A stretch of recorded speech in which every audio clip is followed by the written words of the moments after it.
এ বঙ্গে সামনেই নির্বাচন, নির্বাচনের হাওয়ায় এসআইআর আতঙ্ক, কাকে ভোট দেব সেই নিয়ে দ্বিধা সংশয়, কেন ভোট দেব তাই নিয়ে প্রশ্ন, ভোট দিয়ে কি হবে সেসব নিয়ে হতাশা। আজকে আমি কিছু বলবো না, এই সমস্ত প্রশ্নগুলোই রাখবো এক রাজনৈতিক ব্যক্তিত্বর কাছে। আজ আমাদের অতিথি সিপিআইএম সেন্ট্রাল কমিটির সদস্য শৌমিক লাহিড়ী। শৌমিক দা, ধন্যবাদ আমাদেরকে সময় দেওয়ার জন্য।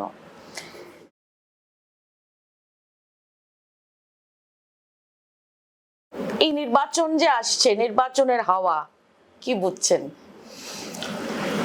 এখন তো তার প্রাক প্রস্তুতি, আর সেখানে এসআইআর নামক একটি উদ্ভট জিনিসের আমদানি করেছে নির্বাচন কমিশন। এসআইআর আমাদের দেশে প্রথম না, অনেকবার হয়েছে। আমাদের রাজ্যেই তো 2002-তে হয়েছে, কিন্তু কেউ টের পেয়েছেন? আসলে একটা আতঙ্ক তৈরি করতে চাইছে রাষ্ট্রশক্তি, যারা বিশেষ করে দিল্লি সরকারে আছে। নির্বাচন কমিশনের কোনো এখতিয়ারই নেই কে নাগরিক আর কে নাগরিক না এ নির্ধারণ করবার। কারুর নাগরিকত্ব নিয়ে যদি তাদের সন্দেহ হয়, তারা মিনিস্ট্রি অফ হোম অ্যাফেয়ার্সকে লিখবে, তারা জানিয়ে দেবে নাগরিক কি নাগরিক না। তাহলে প্রথম থেকে এই যে বিদেশি অনুপ্রবেশকারী বলে বিজেপি হাওয়া গরম করলো এবং তার পিছনে পিছনে তার বশংবদ নির্বাচন কমিশন দৌড়লো, তা প্রাথমিক যে আমাদের খসড়া তালিকা বেরোলো তাতে 56 লাখের কথা উল্লেখ আছে। এই 56 লাখের মধ্যে অনুপ্রবেশকারী তো একজনের নাম উল্লেখ নেই। বিহারে অনুপ্রবেশকারী কজন, কোনো উল্লেখ নেই। যোগেন্দ্র যাদব একটা সংখ্যা দিয়েছেন সুপ্রিম কোর্টে 390, সেটাকে চ্যালেঞ্জও করেনি নির্বাচন কমিশন। তা 390 জনকে খুঁজতে বিহারে 7.5 কোটি লোককে লাইনে দাঁড় করিয়ে দেওয়া হলো। পশ্চিমবাংলায় একজনকেও খুঁজে পেলে না, তার জন্য পশ্চিমবাংলার 7,66,00,000 ভোটারকে তুমি অস্থির করে দিলে গত 1 মাস ধরে। বাপ ঠাকুরদার দলিল বার করো, এর 2002 সালে কার নাম আছে কার নাম নেই, অমুক আছে তমুক আছে, মানুষ অস্থির। পরিযায়ী শ্রমিক বাইরের রাজ্যে কাজ করে, সে হাজার হাজার টাকা খরচা করে সে এখানে আসতে বাধ্য হচ্ছে, আবার দ্বিতীয়বার তাকে হিয়ারিংয়ে ডাকা হচ্ছে। ফলে নির্বাচনের প্রাক্কালে একটা আতঙ্ক তৈরি করতে চাইছে। আর বিশেষ করে অনুপ্রবেশকারীর নাম করে, সংখ্যালঘুদের নাম করে, এক একটা সংখ্যালঘু বুথে আপনি অবাক হয়ে যাবেন, 750 ভোটার 650 জনকে সামান করা হয়েছে, মানে ডাকা হয়েছে। একটা কি ফাজলামি মারবার জায়গা? একটা সাংবিধানিক সংস্থা নির্বাচন কমিশন, নিজেদের গুরুত্ব তারা নিজেরা বোঝে না। যাকে ইচ্ছে তাকে ডেকে পাঠিয়ে দিলেই হলো, নাগরিকত্ব প্রমাণ করো। আমাদের দেশের মুখ্য নির্বাচন কমিশনারের নাগরিকত্বের সার্টিফিকেট আছে নাকি? আমি তো জিজ্ঞাসা করেছিলাম সিইওকে, আপনার সার্টিফিকেট আছে নাকি? আরে আমাদের দেশে ওর সার্টিফিকেট কোনোদিন হয় না, কারণ এনপিআরই নেই তো আমাদের দেশে। এনপিআর তৈরি হয়েছে আইন করে আমাদের দেশে, কিন্তু এনপিআর তো নেই। এই যে আসলে জনগণনা করবে, জনগণনা তো দীর্ঘদিন 20 সালে করার কথা করেনি, 6 বছর হয়ে গেল এখনো পর্যন্ত করেনি। তার আগে ওরা ওদের যে আরএসএস এর তত্ত্ব, ওরা যাদেরকে বিদেশি মনে করে তাদেরকে এদেশ থেকে তাড়াবে। তো বিদেশি কারা? এদেশের যদি মূল লোককে ধরতে হয় তাহলে তা একমাত্র আদিবাসী।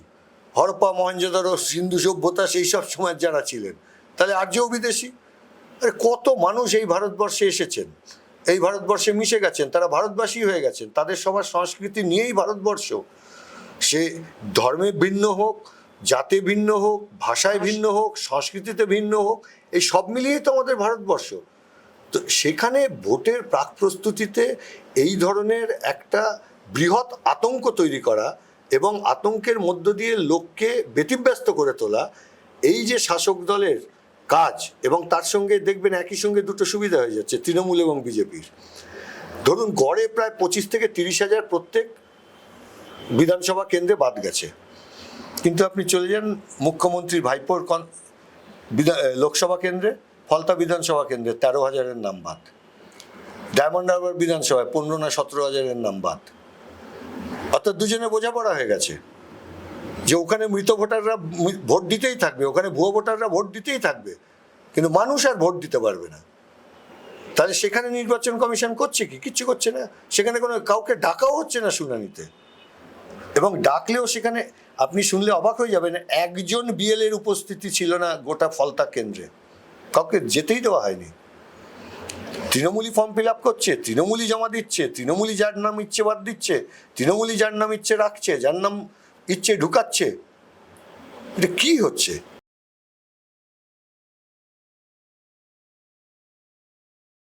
সুমিত, এখানে একটা প্রশ্ন আমার মানে মনে হচ্ছে যে এসআইআর নিয়ে আপনাদের যে অবস্থান, হ্যাঁ, সেটা কোথাও গিয়ে মানে নিন্দুকেরা বলছে যে সেইখানে কিন্তু কোথাও একটা পরস্পর বিরোধিতা রয়েছে। আপনাদের অবস্থান শুরুতে যেরকম ছিল, পরবর্তীকালে একটা অন্যরকম অবস্থান দেখা যাচ্ছে। এই বিষয়টা যদি একটুখানি ব্যাখ্যা করেন। এসআইআর নিয়ে প্রথম থেকেই আমরা বলেছি, যে পদ্ধতিতে এসআইআর এর আমরা বিরোধী নই। আমাদের পার্টি পলিট ব্যুরো স্টেটমেন্টে আছে, দেখবেন, আমাদের রাজ্য কমিটির স্টেটমেন্টে আছে।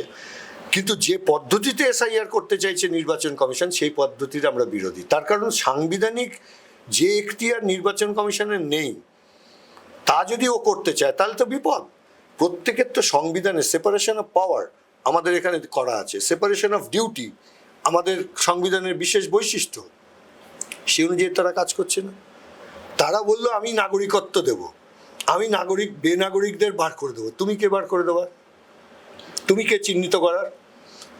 এখন যদি সুপ্রিম কোর্টের জাজ রাষ্ট্রপতির কাজ করতে যান, রাষ্ট্রপতি যদি প্রধানমন্ত্রীর কাজ করতে যান, প্রধানমন্ত্রী যদি নির্বাচন কমিশনের কাজ করতে যান, এই হবে।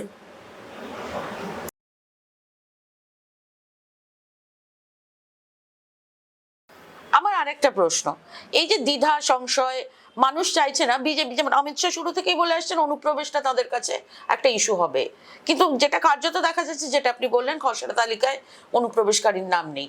বাংলা বললে তাদেরকে বের করে দেওয়া হচ্ছে, বলা হচ্ছে বাংলাদেশে চলে যাও।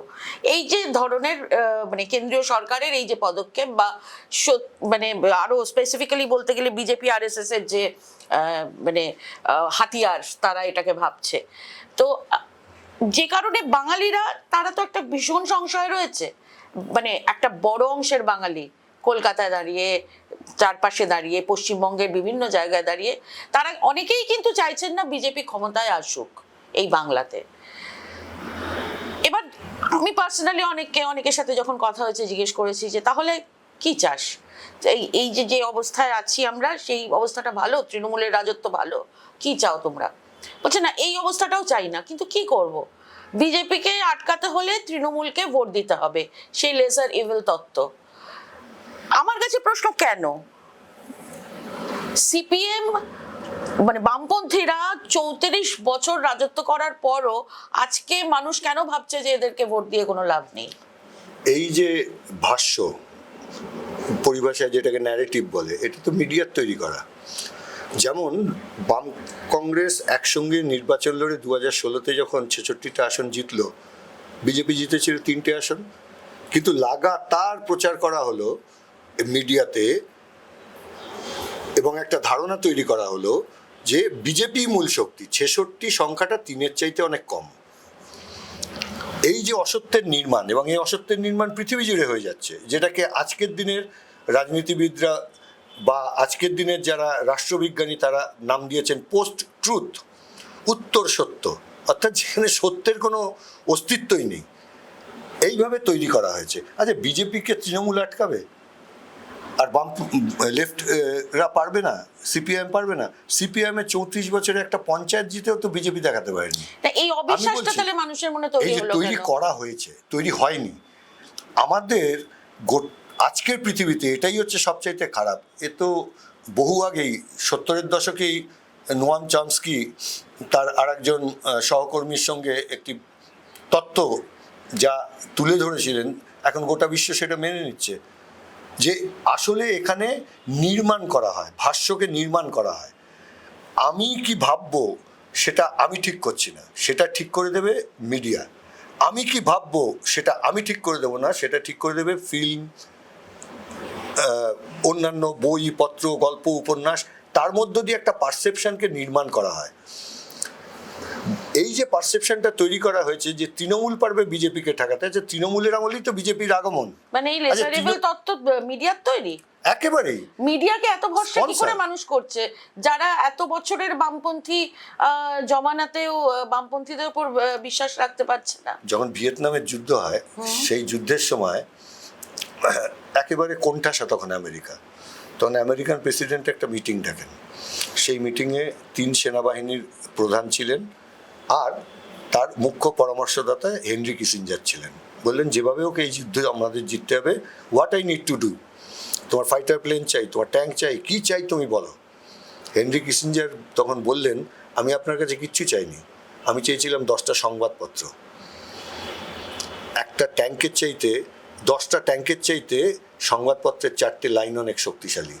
তার কারণ আজকের পৃথিবী ক্রমশ উত্তর সত্য নির্মাণের দিকে যাচ্ছে, তারাই মানুষের মতামতকে নিয়ন্ত্রণ করে। এখন এই দেশের মানুষ তো আপনার বিরুদ্ধে চলে গেছে। ভিয়েতনামে প্রশ্নে জানেন, আমেরিকাতে বিশ্ববিদ্যালয় থেকে, ঘেটোর থেকে, সব জায়গা থেকে মানুষ বেরিয়ে প্রবল আন্দোলন করেছিলেন যে ভিয়েতনাম থেকে মার্কিন যুক্তরাষ্ট্র হাত ওঠাও। তো এটা আজকের কথা না, সেই সময় থেকে রাষ্ট্রনায়করা এই তত্ত্বকে ব্যবহার করছেন, ফলে আমাদের দেশে এটা প্রবলভাবে ব্যবহার করা শুরু হয়েছে। এই যে দেখছেন না, ইলেকশনের জন্য কোম্পানি খুলেছে, যে ভাবতে পারেন একটা রাজনৈতিক দল চালাবে একটা কোম্পানি। কোম্পানি ব্যবসা বাণিজ্য, শিল্প, কল কারখানা এসব করতে পারে, তা না, কোম্পানি নেমে গেছে এখন রাজনীতি করতে। তাহলে রাজনীতিটা ব্যবসা হয়ে গেল। ওই জন্যই রাজনীতি করে দেখছেন না, এখন 600 কোটি টাকা পাড়ার কাউন্সিলর বিড়ি খাওয়ার পয়সা পেত না, এখন 6খানা 4 চাকা 4খানা ফ্ল্যাটের মালিক হয়ে বসে আছে। তখন রাজনীতি তো ব্যবসা হয়ে গেছে, কোম্পানি তো এখন রাজনীতি চালাচ্ছে। আর এই ব্যবস্থাপনাটাই তৈরি করেছে মিডিয়া কিন্তু আর ইন্ডিপেন্ডেন্ট নেই। সবচেয়ে দুর্ভাগ্যজনক মৃত্যু ঘটেছে মিডিয়ার স্বাধীনতার, এবং ভারতবর্ষের চেহারা কোথায় মিডিয়ার স্বাধীনতার দিক থেকে সে 154তম গোটা পৃথিবীতে। এখানে কোনো সাংবাদিক স্বাধীনভাবে তার মত প্রকাশ করতে পারবেন? আমাদেরকেই তো এসে বলেন যে আপনি 12-14টা কথা বলে দিন, চেষ্টা করবো একটা গুঁজে দেওয়ার, অর্থাৎ তার উপর নির্দেশ আছে এসব আনবে না, কমপ্লিট ব্ল্যাকআউট। এই যে কমপ্লিট ব্ল্যাকআউট করে মুছে দাও ওকে তুমি, মানুষের মধ্যে মানুষ দেখবে কোথায়? আজকের দিনে মানুষ টিভিতে দেখে, খবরের কাগজে দেখে, আর পাড়ায় দেখে, এই 3টে জায়গায়। সমাজ মাধ্যম আর সমাজ মাধ্যম, সোশ্যাল মিডিয়া দেখে। এই তো আপনি আজকের দিনে সোশ্যাল মিডিয়া কিভাবে নিয়ন্ত্রিত হচ্ছে। গোটা ফেসবুক, আঁখি দাসের কথা মনে নেই? বর্ধমানে যে বিজেপির ক্যান্ডিডেট ছিলেন, অতীতে তৃণমূলের মন্ত্রী ছিলেন, তার পুত্রবধূই তো হচ্ছে এই ফেসবুক নিয়ন্ত্রণ করতেন গোটা ভারতবর্ষে। এবং মোদিকে আনবার প্রশ্নে ফেসবুকের যে প্রচার এবং যে ভূমিকা, তা তো ওরাই করেছে। আজকে আপনি ফেসবুকে পোস্ট করবেন, ফেসবুক ঠিক করে দেবে অ্যালগরিদম দিয়ে যে আপনার পোস্টের রিচ কত দূর হবে আর কত দূর হবে না। আমাদের সবাইকে বেঁধে দিয়েছে। ওখানে আপনি টাকা দিন, আপনি $1 মিলিয়ন খরচা করুন, they will run after you, তারা আপনার পিছন পিছন ঘুরবে। আমরা যদি আজকে সংবাদ মাধ্যমকে কোটি কোটি টাকা দিতে পারতাম, যেরকম তৃণমূল বিজেপি দিতে পারছে, তাহলে আমাদের পিছনে দৌড়তো। আপনারা কি সমাজ মাধ্যমকে ব্যবহার করছেন? আমরা ব্যবহার করছি তো বটেই। লোকে অনেকেই বলছে যে আপনারা সমাজ মাধ্যমকেই শুধু ব্যবহার করছেন, রাস্তায় নামছেন না। আমরা রাস্তাতেও আছি, একই সঙ্গে আমরা নেটেও আছি, হেঁটেও আছি, দুটো জায়গাতেই আছি।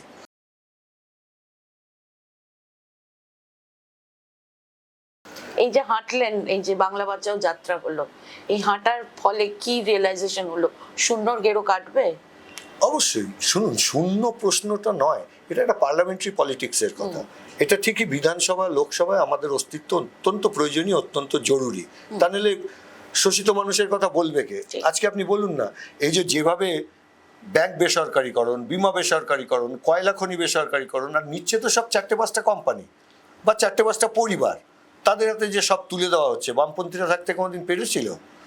এই যে এই গোটা রাজ্য জুড়ে পঞ্চায়েত থেকে সরকার পর্যন্ত লুটপাট, এই যে মন্ত্রীরা সব দুর্নীতি করে জেলে যাচ্ছে, এসব বামপন্থীরা যদি বিধানসভায় থাকতো, তাহলে কখনো পশ্চিমবাংলার এই হাল হতো?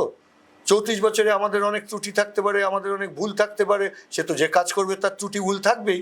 আবার মানুষ আমাদের শুধরে দিয়েছেন, আবার আমরা শুধরাবার চেষ্টা করেছি, অনেক ক্ষেত্রে পেরেছি, কিছু ক্ষেত্রে হয়তো পারিও নি। এই করতে করতেই তো গণতন্ত্রে এগোয়, এই করতে করতেই তো রাজনীতি এগোয়। কিন্তু বামপন্থীদের বিধানসভা লোকসভার অনুপস্থিতি আজকে দেশ রাজ্যের এই হাল করেছে, এটা মানুষ এখন বুঝছেন। যে কারণে আমরা বলেছি বিধানসভায় আমরা না থাকতে পারি, কিন্তু রাস্তায় আমরা আছি। কিন্তু আমরা যে রাস্তায় আছি তার কোনো প্রতিফলন। আজকেও কতগুলো সমাবেশ হচ্ছে জানেন? আপনি একটা টিভি চ্যানেল খুলে দেখাতে পারবেন? কালকে একটা খবরের কাগজ খুলে আপনি দেখাতে পারবেন? এই যে 25 জন আগুনে পুড়ে মারা গেল, সেটাকে ধামাচাপা দেওয়ার জন্য 400 গুন্ডা বাহিনী পুলিশ নিয়ে ওখানে বসে আছে, কেউ যেতে না পারে।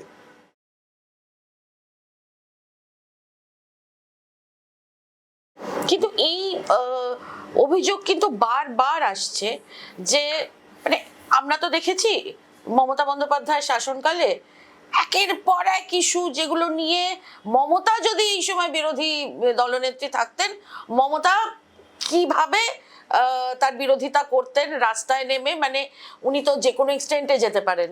হ্যাঁ, এরকম অভিযোগ আসছে, কিন্তু যেটা আপনারা করেননি। আপনারা অনেক বেশি তাত্ত্বিক, মানে যে অভিযোগগুলো আসে অনেক বেশি তাত্ত্বিক, আপনারা জনবিচ্ছিন্ন, এই ধরনের অভিযোগগুলোর কি উত্তর দেবেন? এখানে দুটো দিক আছে।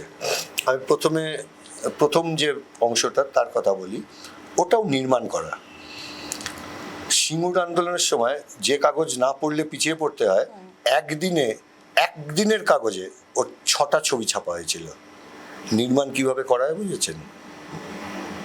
ও তো ওখান থেকে কলকাতা চলে আসলো, গান্ধী ওখানে গিয়ে 30 জন লোক নিয়ে বসেছিল, আর 30 খানা খবরের কাগজে 30 খানা ছবি, 3,500 লাইন।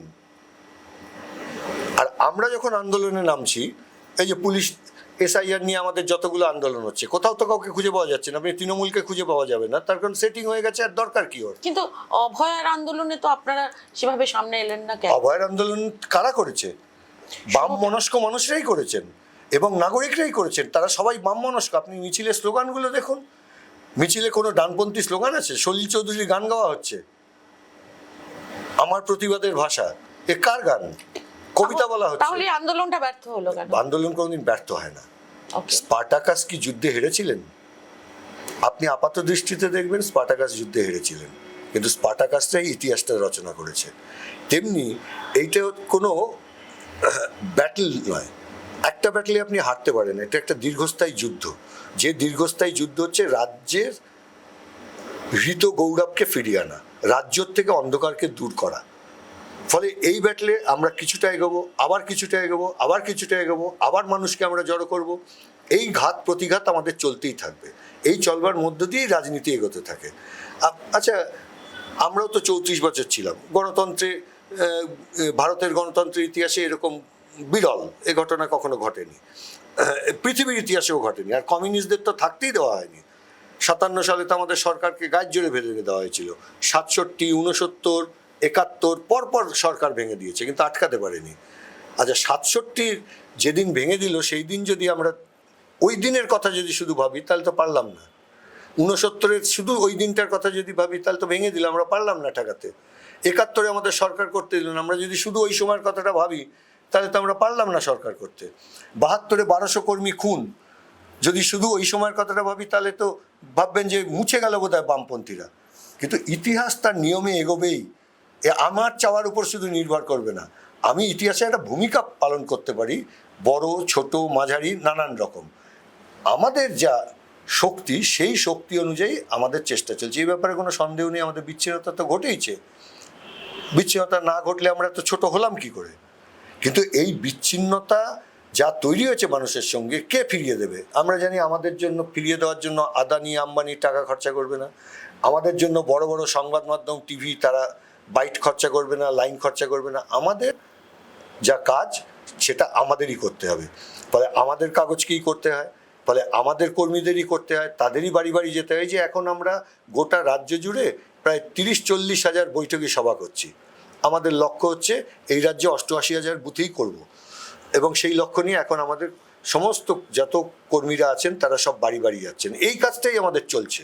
তার আগে আমরা হাঁটলাম, রাস্তায় হাঁটলাম। এবার বলছি রাস্তা থেকে গ্রামে যাও, গ্রাম থেকে বাড়িতে যাও, বাড়িতে গিয়ে সেই মানুষটাকে বোঝাও, এবং বুঝিয়ে এইটা বোঝাও যে তৃণমূল আসা মানে বিজেপি আসার সঙ্গে কোনো তফাৎ নেই, বিজেপি আসা মানে তৃণমূল আসার সঙ্গে কোনো তফাৎ নেই। তখন এই তৃণমূলগুলোই তো বিজেপি হয়ে যাবে। আচ্ছা, বিজেপির একটাও নেতা দেখুন তো যে অরিজিনাল বিজেপি। বহুদিন বাদে এই একজন অরিজিনাল বিজেপি ওদের সভাপতি হয়েছে, আর বাকি সবই তো তৃণমূল। আবার তৃণমূলের এই যে গত নির্বাচনের সময় দেখেননি, দলে দলে চলে গেল বিজেপিতে, আবার যে হেরে গেল দলে দলে চলে আসলো তৃণমূলে। তো এটা হচ্ছে, আমরা বারবার বলি দুটো দোকান আলাদা, কিন্তু গোদামটা একই, প্রোডাক্টটা পাওয়া যাচ্ছে। একই প্রোডাক্ট দুটো আলাদা দোকানে বিক্রি হচ্ছে, যেখানে সুবিধা পায় সেখানে সে চলে যায়।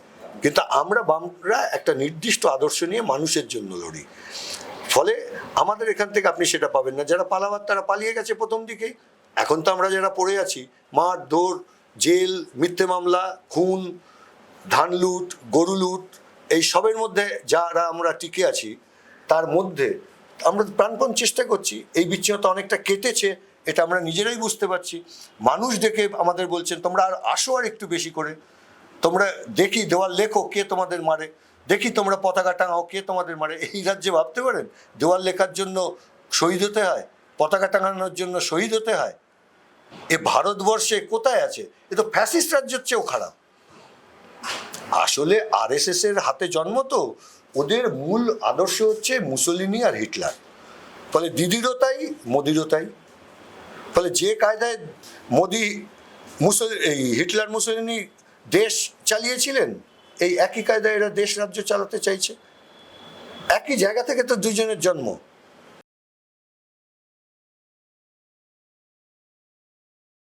শফিকদা, আমরা এটা দেখেছি, মানে আমাদের দেশ বহু বছর ধরে দেখেছি, মানে বোধহয় এটা একটা আমাদের দেশের ঐতিহ্য, যে আমাদের দেশের মানুষ তারা একটা কারোর ওপর, একটা কোনো মুখের ওপর খুব বেশি ভরসা করে।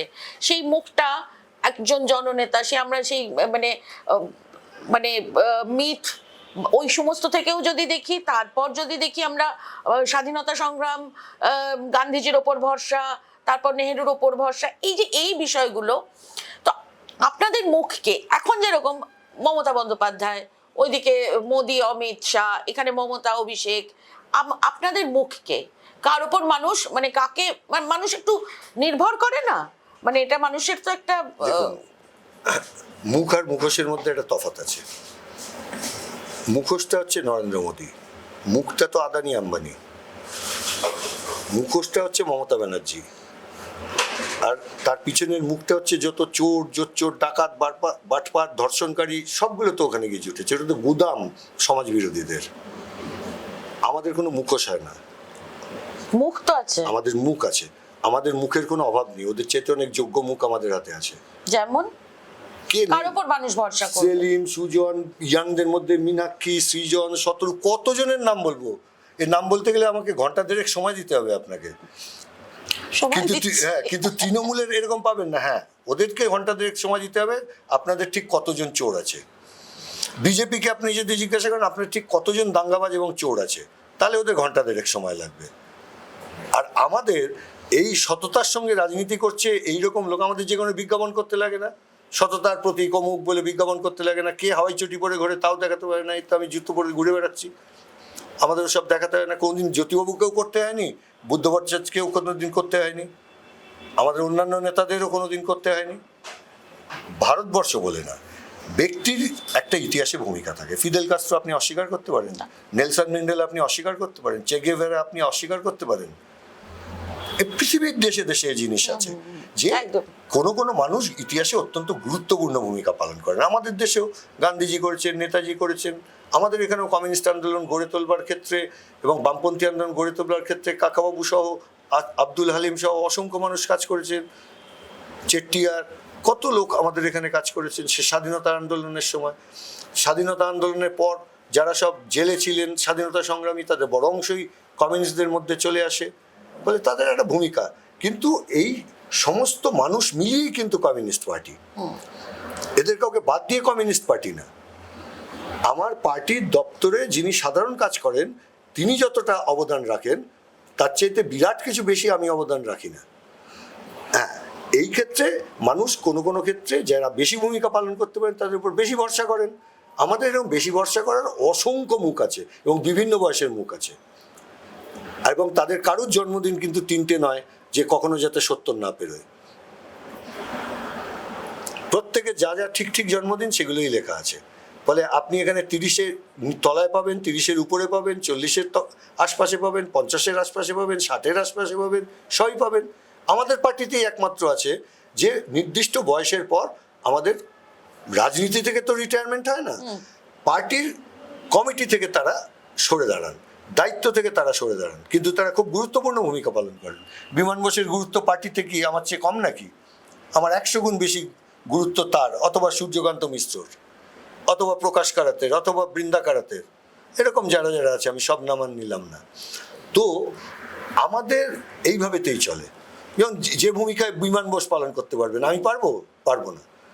এটা তো একটা তার পিছনে 65-70 বছরের একটা লড়াইয়ের ইতিহাস তৈরি হয়েছে। জ্যোতি বসুর পিছনে একটা 70 বছরের লড়াইয়ের ইতিহাস ছিল। বুদ্ধদেব ভট্টাচার্যের পিছনে একটা দীর্ঘ লড়াইয়ের ইতিহাস ছিল। এই যত এরকম আমি নেতৃত্বের কথা বলবো, তেমনি এখন একেবারে তরুণ প্রজন্ম যারা আসছে, সৃজন লাঠির বাড়ি খেয়ে রাস্তা থেকে পালায়নি, শতরূপ তাকে জেলে ঢুকিয়ে দিয়েছে বলে রাস্তা থেকে পালায়নি, মীনাক্ষীকে জেলে ঢুকিয়ে দিয়ে ওরা কিন্তু দমিয়ে রাখতে পারেনি। মানে আমাদের মতো একটু পক্ষকেশ যারা, তাদের কথা আমি বাদই দিচ্ছি। ফলে আমাদের লোকের কোনো অভাব নেই, বিকল্পের কোনো অভাব নেই, বিকল্প কথার কোনো অভাব নেই। ওদের কাছে বিকল্প মানে কি? মন্দির অথবা মসজিদ। কার হনুমানের ল্যাজ কত বড়, কার গদার সাইজ কত বড়। আমাদের কাছে বিকল্প মানে কৃষকের ফসলের দাম। আমাদের কাছে বিকল্প মানে কৃষকের কোঅপারেটিভ, যা 14,000 ভেঙে দিয়েছে মমতা বন্দ্যোপাধ্যায়, সেই কোঅপারেটিভগুলোকে ফিরিয়ে আনা। আমাদের কাছে বিকল্প মানে চাষি ঠিক দাম পাবে, ক্রেতা সঠিক দামে সবজি পাবেন, চাল পাবেন। আমাদের কাছে বিকল্প মানে 8,000 যে স্কুল ওরা বন্ধ করে দিয়েছে, সে 8,000 স্কুলকে আবার ফিরিয়ে আনা। সরকারি স্কুলগুলোকে যে শ্মশান কবর স্থান করে দিয়েছে, সেগুলো আবার শিশু কিশোরদের কলরবে ভর্তি করা।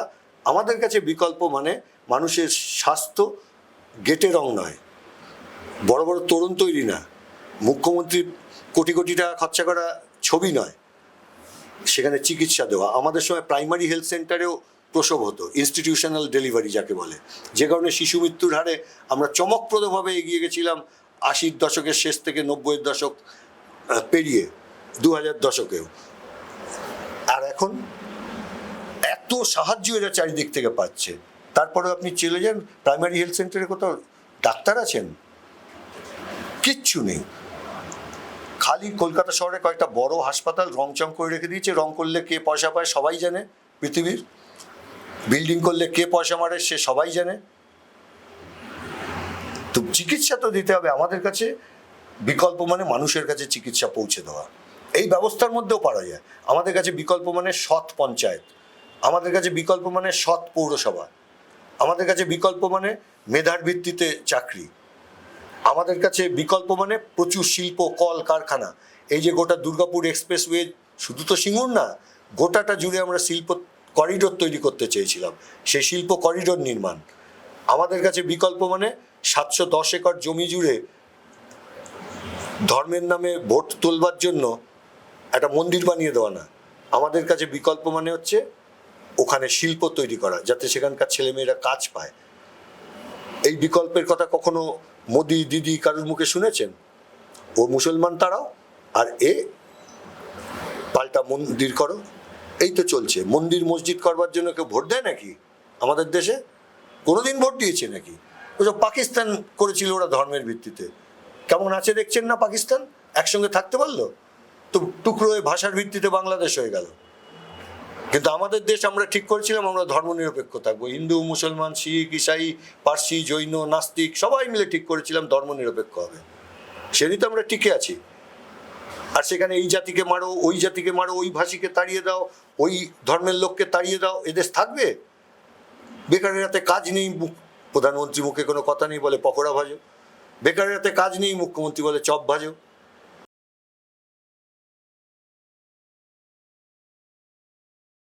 আপনাদের স্ট্র্যাটেজি কি হতে চলেছে তাহলে এই স্ট্র্যাটেজি? বিকল্প, আমরাই বিকল্প। বিজেপি এবং তৃণমূল পরিপূরক, আমরা হচ্ছি বিকল্প। ফলে এই বিকল্পের কথাই আমরা মানুষের সামনে তুলে ধরছি, যা আমরা বাংলা বাঁচাও যাত্রার সময় তুলে ধরেছি, আর এখন বাড়ি বাড়ি গিয়ে বৈঠকি সভার মধ্য দিয়ে তুলে ধরছি। হুমায়ুন কবিরের সাথে কি কোনো জোটের কোনো আগে ঠিক করুক কি করবে, ও তো মন্দির মসজিদ নিয়ে ব্যস্ত আছে। আচ্ছা, এই ক্ষেত্রে আমার একটা জিনিস মনে পড়লো, আব্বাস সিদ্দিকীকে আহ্বান করা, মানে আমন্ত্রণ জানানো ব্রিগেডে, এটা কি কোথাও কি বুমেরাং হয়েছিল? কারণ অত্যন্ত মৌলবাদী মিসোজিনিস্ট একজন লোক। না না, আমরা তো শুনুন, ওর ভাই আমাদের ক্যান্ডিডেট হয়েছিল, তারপর থেকে ও আর দেখবেন রাজনীতিতে নেই। যে ধর্ম করার লোক সে ধর্ম করুক, আমরা বলে দিয়েছিলাম স্পষ্ট। ধর্ম তো প্রত্যেক মানুষ করে, কজনের আমার মতো আছে, বেশিরভাগ মানুষই তো কোনো না কোনো ধর্মে বিশ্বাস করেন, তারা ধর্ম পালন করুন, তাতে তোমাদের কোনো অসুবিধা নেই। কিন্তু রাজনীতির ময়দানে আপনারা আসবেন না, তারপর থেকে আপনি আর দেখেছেন। কিন্তু ওর ভাই সে তো সত্যি ভালো রাজনীতিবিদ এবং একমাত্র বিরোধী দল, তার কারণ মূল যে বিরোধী দল তারা তো তৃণমূল, তার কারণ ওদের নেতাই তো তৃণমূল। তো এক্ষেত্রে হুমায়ুন কবিরের যদি সে আপনাদের সাথে ঠিক করুক, সেকুলার হবে কিনা ওকে বলতে হবে যে ধর্ম নিয়ে তোমাকে রাজনীতি করতে হবে না, তার কারণ ধর্ম নিয়ে রাজনীতি এটাই তো বিরোধী। আমরা ধর্ম নিয়ে রাজনীতি করার বিরোধী। তো বিজেপিকে এই কারণেই তো আমরা বলছি যে দেশের শত্রু, এই ধর্ম নিয়ে রাজনীতি এখন মমতা বন্দ্যোপাধ্যায় করছেন, সেই জন্যই তো আমরা বলছি রাজ্যের শত্রু। এই ধর্ম নিয়ে যেই রাজনীতি করবে আমরা তার বিরুদ্ধে। ধর্ম মানুষের নিজস্ব বিশ্বাস, সেই বিশ্বাসের ভিত্তিতে প্রত্যেক মানুষ নিজের ধর্ম পালন করবার সমান অধিকার আছে। যেমন নিজের মাতৃভাষায় কথা বলবার সমান অধিকার আছে, কোনো হিন্দুস্তান চলবে না, আবার পাল্টাও তাও চলবে না। ফলে যে এই নীতিতে পড়বে সব শক্তিকে আমরা ঐক্যবদ্ধ করতে চাইছি। যিনি ধর্মনিরপেক্ষতার আদর্শে বিশ্বাসী, যিনি গণতন্ত্রে বিশ্বাসী, সব মানুষ, সব দল, সব সামাজিক সংগঠন, সবাইকে আমরা একত্রিত করতে চাইছি। ইন্ডিয়া মঞ্চ, ইন্ডিয়া জোট যেটা, সেটা কি ইয়েচুরির প্রয়াণের পর কোথাও গিয়ে একটুখানি টলমল হয়েছে নাকি, মানে তার অনুপস্থিতি কোথাও গিয়ে? কখনোই ওটাকে ইন্ডিয়া জোট বলিনি, ওটা ছিল একটা ব্যবস্থা, একটা নির্বাচন লড়ার জন্য। ওই নির্বাচনটার জন্যই ওটা তৈরি হয়েছিল। ওখানে কোথাও ঠিক হয়নি পরবর্তী নির্বাচনে একই ফরমেশনে লড়বে। কারণ ভারতবর্ষের মধ্যে বিভিন্নতা আছে, যেমন ভাষার বিভিন্নতা আছে, সংস্কৃতির বিভিন্নতা আছে, খাদ্যের রুচির বিভিন্নতা আছে, তেমনি রাজনীতিতেও বিভিন্নতা আছে, বাস্তবতাতেও বিভিন্নতা আছে। ফলে যা আমি গোটা ভারতের ক্ষেত্রে করতে পারবো তা সব রাজ্যে গিয়ে করতে পারবো তার কোনো মানে নেই, রাজ্যের বাস্তবতা অনুযায়ী। সেই জন্যই ওই ভোটের জন্য তৈরি হয়েছিল ইন্ডি। আবার পশ্চিমবাংলার ভোটের জন্য আমরা বলছি যে ধর্মনিরপেক্ষ, গণতান্ত্রিক আর বাম শক্তি তো আছে, এদের সবাইকে ঐক্যবদ্ধ হতে হবে। এমনকি এই মনোভাব সম্পন্ন মানুষদেরও আমাদের চাই, এমনকি এই মনোভাবাপন্ন যারা ধর্মনিরপেক্ষতার পক্ষে দাঁড়িয়েছেন সেই সব সাংবাদিকদেরও আমাদের চাই, যারা তাদের স্বাধীনতা কেড়ে নিল তাদের বিরুদ্ধে লড়াইতে আমরা একা পারবো না, ওদেরও আমাদের সাথে চাই। কি মনে হচ্ছে, কতটা আশাবাদী? খুবই। মানুষ আর কতদিন এই অন্ধকারে থাকবে বলুন দেখি? এই আমাদের চোখের সামনে থেকে দেখতে হবে যে গোটা পশ্চিমবাংলা বৃদ্ধাশ্রম হয়ে যাচ্ছে। গ্রামের পর গ্রাম যাচ্ছি, আমার পরিচিত একটি ছেলে নেই, সব বাইরে পরিযায়ী শ্রমিক। শহরগুলো দেখুন, বৃদ্ধ বৃদ্ধা, কেউ তাদের দেখার নেই, এমনকি হাসপাতালে নিয়ে যাওয়ার কেউ নেই, মারা গেলে কেউ শ্মশান কবরস্থানে নিয়ে যাওয়ার লোক নেই, একেবারে যুবক শূন্য। অথচ আমাদের দেশের ডেমোগ্রাফিতে সবচেয়ে অ্যাডভান্টেজ পজিশনে আমরা, 60% জনসংখ্যার তারা হচ্ছে 35 বছরের তলায়। এ ভাবা যায় পৃথিবীতে কোনো দেশে নেই।